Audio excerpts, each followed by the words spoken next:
कहते हैं एक दिन प्रलय आएगी और पूरी पृथ्वी नष्ट हो जाएगी। और लोग इसको मानते नहीं हैं, कब आएगी, कब से बोल रहे हैं, अब तक तो आती ही नहीं है। लेकिन दोस्त, प्रलय तो आ चुकी है धीरे। हेलो दोस्तों, नमस्कार। आज हमारे घर पानी, आज क्या 3 दिन हो गया कैनाल खराब खराब होने के कारण यहाँ से नल आता था, वो नहीं आ रहा है। आज बोरिंग से, यानी बाहर की जो नल, बोरिंग वाला नल होता है, वहाँ से पानी लाना पड़ेगा। तो जा रही हूँ। पिछले 2 दिन से वहीं से भर रहे हैं, आज ये तीसरा दिन है। आज सुबह आ जाएगा बोले थे, लेकिन नहीं आया। देखते हैं दोस्तों, किसी एक भी दिन यदि शहर में पानी बंद हो जाए तो क्या हालत और क्या दिक्कत होती है, उसको देख सकते हैं आप। इसलिए दोस्तों, हमेशा पानी की बहुत ही संभाल कर यूज करना चाहिए। और पानी क्या है हमारे जीवन में, क्या मायने रखता है, इस बात का समझ में आता है। यदि यह बोरिंग भी नहीं रहता तो हम क्या करते, कहीं तालाब जाते। यदि तालाब भी सूख जाएगा तो तालाब में क्या करते, गर्मी के दिन तो नहाने लायक रहता ही नहीं है उतना अच्छा। गाँव के जो पास के जो तालाब होती हैं, वो कहाँ जाना पड़ता, बड़ी बड़ी बांध जाते, क्या करते। ये भी तो एक प्रकार से दिक्कत ही है ना। साथियों, आप सबने कभी फील किया है कि जल ही जीवन है का मतलब क्या होता है। हम जब से सुबह उठते हैं तब से हमारे सोने तक की पानी की हर तरह से ज़रूरत होती है। सुबह नहाने धोने से, ब्रश करने से, खाना बनाने से लेकर कि पूरे दिन में पीने के लिए है, कहीं हाथ धोना है, शाम तक की जो जितना भी प्रोसेस होती है उसमें पानी ही पानी चाहिए हर जगह। खाना नहीं मिलेगा तो चलेगा, है ना। और यहाँ जैसे कि ऑक्सीजन और पानी होते हैं, बहुत ही अनमोल होता है दोस्तों।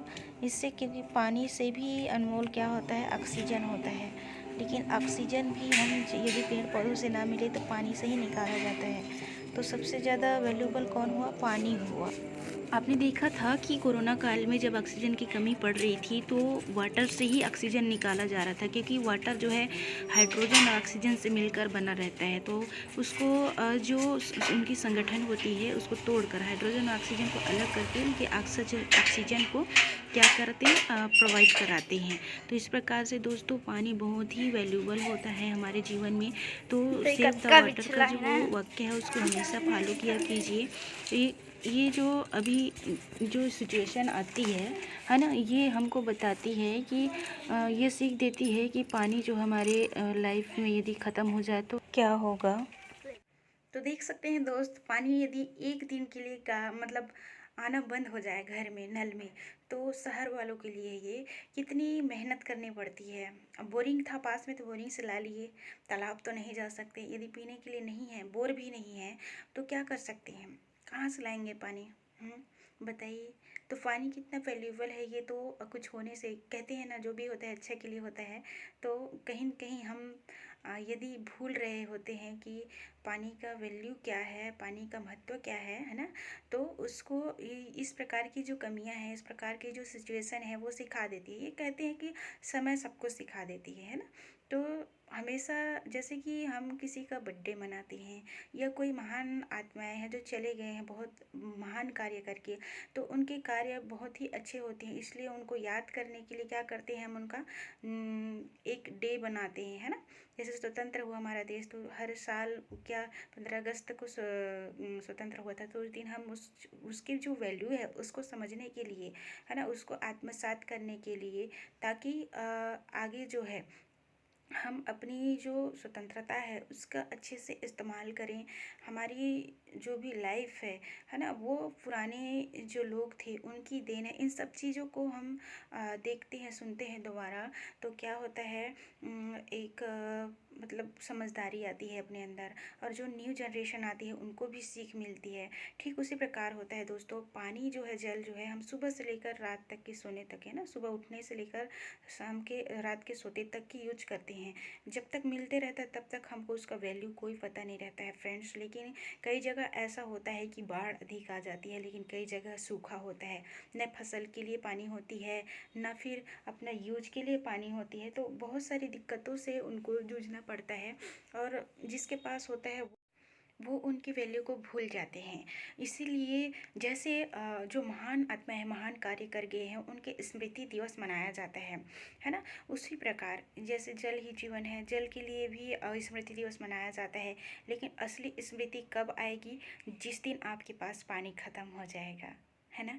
तो जब तक है दोस्तों तब तक पानी की बहुत ही संभाल के यूज करना चाहिए। और क्या बोलते हैं, पानी के जो सोर्स हैं, है ना, पानी के जो सोर्स हैं, समुद्र हैं, नदियाँ हैं, वो कैसे ख़त्म हो रही है, उनके भी मतलब कारण हम ही हैं।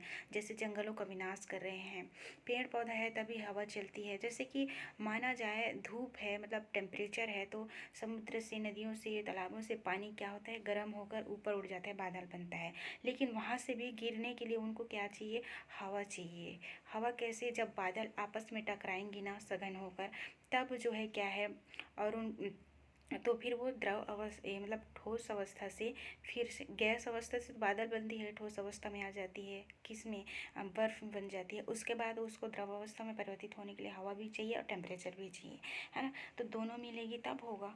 और हवा कहाँ से आती है, पानी पौधों से तो आती है ना। पौधे रहेंगे तो एक दूसरे को लहराएंगे, उससे क्या निकलती है, हवा निकलती है। तो हवा ज़रूरी है, पेड़ पौधा ज़रूरी है ना।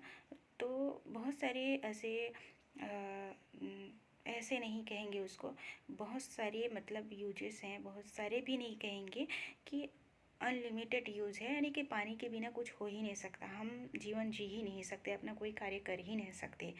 वैसे हमारे जो बॉडी है वो पानी के 70 से 72% का बना हुआ है।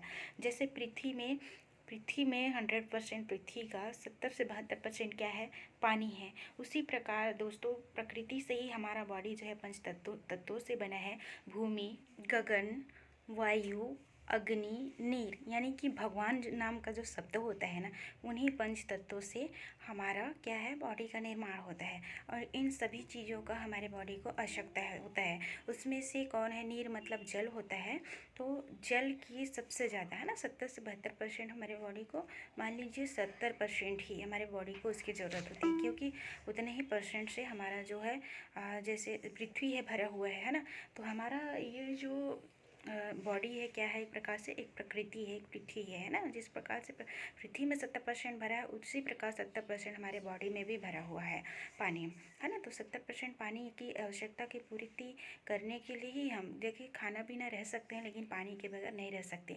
तो दोस्तों आजकल के जो पानी के जो सोर्स हैं वो कम हो रहे हैं। उनका कारण है कि जो ग्लेशियर है ना, वो ग्लेशियर भी ख़त्म होते जा रहे हैं। बर्फीली पहाड़ियाँ जो कि धीरे धीरे पिघलते हुए हमको मिलती थी, उसका कारण है कि टेम्परेचर का बढ़ जाना। हर साल टेम्परेचर कुछ ना कुछ डिग्री बढ़ते ही जा रहा है फ्रेंड्स। आपको पता है कि बेमौसम बारिश भी होती है, तो उसका कारण भी है टेम्परेचर, ग्लोबल वार्मिंग जिसे बोलते हैं, जलवायु परिवर्तन। और टेम्परेचर भी इतना ज़्यादा धरती पे इसलिए बढ़ रही है क्योंकि उसको अब्जॉर्ब करने के लिए जो प्लांट पौधे होते हैं वो भी ख़त्म हो गए हैं, और वाटर सोर्स भी ख़त्म होते जा रहे हैं। तो टेम्परेचर ज़्यादा हो रहा है तो ग्लेशियर पिघलते हुए ख़त्म हो रहे हैं। इसलिए पानी जो है ज़रूरत से जल्दी, मतलब गर्मी के दिनों की कंप्लीट होने के बिना ही पानी जो है बहुत ही कम आने लगती है। वैसे घरों में भी जैसे कि वाटर डिस्ट्रीब्यूटर एरिया लगा हुआ है ना, डिस्ट्रीब्यूटिंग होती है जो शहरों में होती है। तो पाइप में जो पानी आता है, जो नल आता है, वो भी गर्मी के दिन में कम हो जाता है। इसका कारण यही है कि गर्मी में भी उनका जो पानी का जो है लेवल कम हो जाता है। इसलिए देखते हैं फ्रेंड्स कि गाँव में जो तालाब होती हैं या कहीं भी तालाब है, वो गर्मी के दिन में टेम्परेचर में भाप बन के तो उड़ जाते हैं। तो पानी की जो जैसे कुआं है गांव में, नल है ना, तो उसका जो स्तर है वो बहुत ही नीचे चला जाता है। और नदियाँ भी आजकल सूख जाती थी, पहले गर्मियों में नहीं सूखती थी, अब वो सूख जाती हैं क्योंकि उनका जो सोर्स है ना, जो ग्लेशियर होती हैं वो भी नहीं रहा फ्रेंड्स, क्योंकि टेम्परेचर इतनी ज़्यादा बढ़ गई है। आपको पता ही है हर साल गर्मी तेज़ होती जा रही है। उसका कारण यही है कि हम जो इतने सारे प्लांट्स हैं, पेड़ पौधे हैं, जो उनको एब्जॉर्ब करके उनको कम करती है, उन सब को क्या कर चुके हैं, हम नष्ट कर चुके हैं। इसलिए कहते हैं मतलब वन दिवस भी मनाया जाता है, और उस दिन हमेशा यही बताया जाता है कि अच्छे से पेड़ पौधा लगाइए। तो सब कुछ कहीं ना कहीं, है ना, सबसे ज़्यादा हमारे पानी से मतलब एक दूसरे से हर कुछ जुड़ा हुआ है ना। तो हर प्रकार से ये हम कहीं ना कहीं कुछ भी करते हैं, जैसे जंगल का विनाश कर रहे हैं, है ना, तो पानी को ही क्या कर रहे हैं, अपना ख़त्म कर रहे हैं, है ना। पानी नहीं है तो उसके बिना तो कुछ हो ही नहीं सकता फ्रेंड्स, है ना। तो हर तरह से कुछ भी चीज़ को यदि करते हैं तो सबके बारे में सोचना चाहिए, वो समझना चाहिए, है ना। और उनको समझ के हर चीज़ को, जो नहीं समझते हैं उनको समझाना चाहिए फ्रेंड्स कि जल जो है हमारे लिए कितना वैल्यूबल है। जल के साथ साथ वन भी। वन नहीं है तो जल भी नहीं है, क्योंकि टेम्परेचर ऐसे ही बढ़ते रहेगा तो एक दिन तो विनाश होना ज़रूरी है। और विनाश होगा तो फिर हम तो चले जाएंगे, यहाँ रहेंगे तो नहीं, हमेशा तो रहने के लिए नहीं है। कहते हैं कि क्या प्रलय आएगा, धरती नष्ट होगा। तो दोस्तों कारण यही है कि हम जो है अपनी धरती के जितने भी हमारे लिए जो ज़रूरत है उनका सोच को ख़त्म करते जा रहे हैं, है ना। जैसे पेड़ पौधा को काट रहे हैं तो पेड़ पौधा लगा नहीं रहे, और लगा भी रहे हैं तो उनका क्या कर रहे हैं, पालन पोषण नहीं करते, वो मर जाता है कुछ दिनों में, है ना। तो क्या है, हमको शीतल छाया हवा देने वाली पेड़ पौधा भी नहीं रहेंगी तो टेम्परेचर तो बढ़ेगा ही। अब जो आपका कहते हैं एक दिन प्रलय आएगी और पूरी पृथ्वी नष्ट हो जाएगी, और लोग इसको मानते नहीं हैं। कब आएगी, कब से बोल रहे हैं, अब तक तो आती ही नहीं है। लेकिन दोस्त प्रलय तो आ चुकी है, धीरे धीरे हो ही रही है। आप लोगों को पता है ना, कहीं पर कहीं ज़्यादा बाढ़ आ रहा है तो कहीं पर सूखा है ना। किसी को ज़रूरत है पानी की ज़्यादा, है ना, कहीं पर इतनी ज़्यादा ज़रूरत पूरी हो रही है, वही बाढ़ जो आ रही है उसके कारण पूरा घर ही नष्ट हो रहा है ना, पूरा उनकी दुनिया ही नष्ट हो रहा है। और कहीं पर जहाँ पर पूर्ति नहीं हो रहा है वहाँ तो फिर वो लोग प्यासे मर रहे हैं, तो हो गया ना एक प्रकार से प्रलय है। कहीं पर क्या बोलते हैं, आग लग रही है, आग भभक रही है, कहीं कितनी सारी दुर्घटनाएं हो रही हैं, पहले की अपेक्षा कुछ ज़्यादा ही हो रही हैं। यही तो है प्रलय साथियों, और क्या होगा, क्या लगता है आपको। एक साथ एक समुद्र आएगा, समुद्र का पानी आएगा और पूरा दुनिया को नष्ट कर देगा, पानी में डूब जाएगा, ऐसा नहीं है। प्रलय का मतलब यही है कि देखो क्राइम हो रहा है, क्राइम का होना भी एक प्रलय है। इस प्रकार से दुनिया जो है नष्ट हो रही है ना, क्योंकि हम हैं तभी ये दुनिया, है ना, हमसे ही मतलब दुनिया बनी हुई है। यानी कि हम हैं तभी हम प्रकृति की देख रेख कर रहे हैं अच्छे से। ये भी कहना व्यर्थ है, क्योंकि हम ही हैं जो बिगाड़ रहे हैं पूरी पृथ्वी को, अर्थ को, लेकिन हम ही हैं जो समझ कर उसको बचा भी सकते हैं।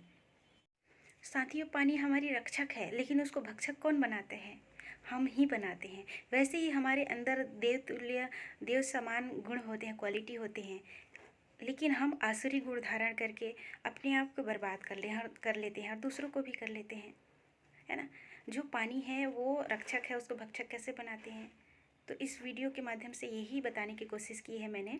तो दोस्तों, एक पानी की ही कमी से, वैसे तो बहुत सारी चीज़ें हैं बताने को कहने को, लेकिन वीडियो बहुत ज़्यादा लॉन्ग हो गया है फ्रेंड्स, तो मैं इस वीडियो को अभी यहीं तक समाप्त करती हूँ। और अगला वीडियो के लिए अगला वीडियो आने तक के लिए अलविदा। तब तक के लिए खुश रहिए, स्वस्थ रहिए और मस्त रहिए। नमस्कार।